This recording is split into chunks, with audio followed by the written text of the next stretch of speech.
Hello મિત્રો, નમસ્કાર. NC classes ચેનલમાં તમારું હાર્દિક સ્વાગત છે.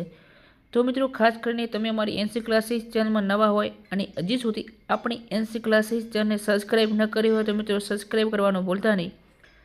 તો મિત્રો, શરૂઆત કરીએ. બરાબર, ધોરણ 11 મનોવિજ્ઞાન. મનોવિજ્ઞાનને પ્રયોગાત્મક સ્વરૂપ આપવાનો યશ કોને ફાળે જાય છે? તો વૃંટ આવશે. કઈ પદ્ધતિ અનિયંત્રિત નિરીક્ષણ પદ્ધતિ તરીકે ઓળખાય છે? તો કુદરતી નિરીક્ષણ પદ્ધતિ. નંબર 3, માનવ શરીરના પ્રજનન કોષોમાં કેટલા રંગસૂત્રો હોય છે? તો 46 મિત્રો. કોને વિચારણાના 2 પ્રકાર દર્શાવ્યા છે? જેપી ગિલફર્ડ. PQRST પદ્ધતિ કોણે વિકસાવી હતી? થોમસ અને રોબિન્સ.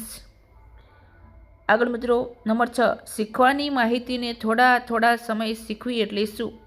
અંતરીકૃત શિક્ષણની વાત કરી છે. વાણીના લઘુત્તમ એકમને શું કહે છે? ધ્વનિ એકમ કહે છે. સંકેતો કે સંદેશોને મોકલવાની અને ઝીલવાની પ્રક્રિયા એટલે શું? પ્રત્યાયન. 9, સુપર ઇગો વિશેની સમજૂતી કોણે આપેલી છે? ફ્રોઈડ. મનોવિજ્ઞાનની હાલતી ચાલતી પ્રયોગશાળા એટલે સ્વનિરીક્ષણ પ્રયોગશાળાની વાત કરી છે મિત્રો. નૈતિક વિકાસનો સિદ્ધાંત કયા મનોવૈજ્ઞાનિકે આપ્યો? તો કોહલર બર્ગ. નંબર 12, એમિગડાલાની ભૂમિકા મુખ્ય શું છે? તો આક્રમકતા.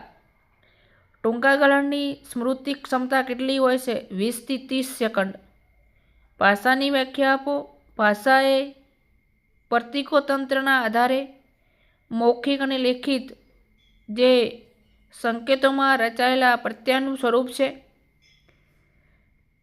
મિત્રો, આગળ જોઈએ. TATનું પૂરું નામ વિષય. બરાબર, ખાસ કરીને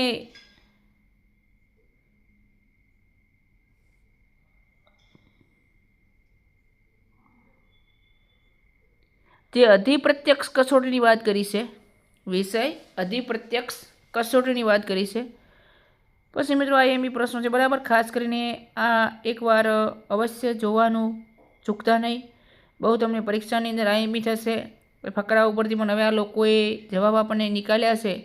બરાબર, આ પણ તમને સારા મિત્રો જોઈએ તો 3 ગુણનો ફાયદો આ પણ થાય છે. હવે સંપૂર્ણ પ્રશ્નપત્ર મિત્રો આ પણ જુઓ.